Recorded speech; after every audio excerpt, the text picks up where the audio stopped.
Good evening, pigeon lovers in Barcelona, Catalonia in Spain. Well, pigeon lovers, we're here for one reason and one reason only. To show you some pigeon sights that will really knock your pigeon brains out. Look, we're starting with Sagrada Familia, that great traditional pigeon masterpiece built by that pigeon racer, the racer of all times, Anton Gaudi. Good old Tony was a wonderful pigeon racer and a great pigeon lover. And you'll see, in this particular cathedral that he's built behind me, in the spires, there are 4 beautiful spires, where the pigeonholes, which he designed for his own personal pigeons, there was Jorgeo, Rogelio, Aureliano, all the pigeons that have been famous down in the history books of pigeon racing, and they were all in these pigeonholes. That's why he didn't finish the cathedral, because it wasn't important for him. The important thing was the pigeonholes. And he got a lot of money, and with his particular spire, so large, he could send his pigeons sky high, really high above the rest of Barcelona to his other points of interest, especially his girlfriends. Oh, he's the one, that Gaudi. Columbus, of course, was one of Tony Gaudi's great influences. Columbus, with his Santa Maria, formerly called the Pigeon Express, which was an exporter for pigeons across to America. Gaudi, the great man, wanted to translate that in another way, so he built the pigeon launcher. Now you can see the pigeon launcher is a wonderful piece of architecture. The pigeon was strapped around here with an elastic band and let thrust, whoosh, and out it went across the sea in the sky towards America. Unfortunately, it got as far as the bay, so there's a large selection of dead pigeons at the bottom of this bay, but that's another story entirely.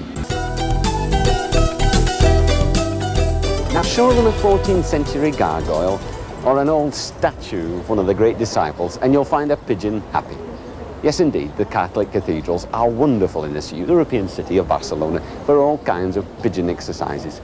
And down here, you'll notice that Barcelona has been restructuring its pigeon area. We've got now a pigeon landing strip, which is the length of the entire square.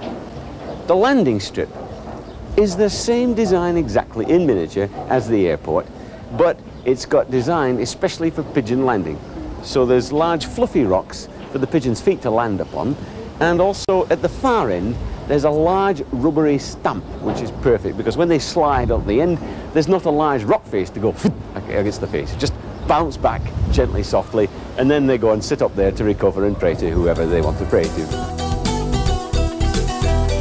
So now we come to one of Tony Gaudi's real masterpieces, the Pigeon Homing Tower here in Barcelona, shaped and designed like a large pigeon itself. There's wings, legs, and a beak. We can see here as well the mosaics of the pigeon-shaped fountain, which are like feathers of every pigeon you can imagine. Yes, indeed, Tony was a clever man, and he knew what pigeons were about, pigeon lovers.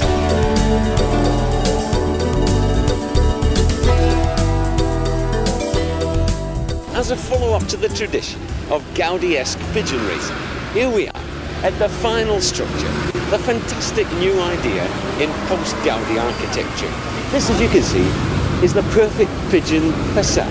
It's waterproof, it protects the pigeons from hitting the building because they bounce back and forward after they hit it, and above all, the windows don't break.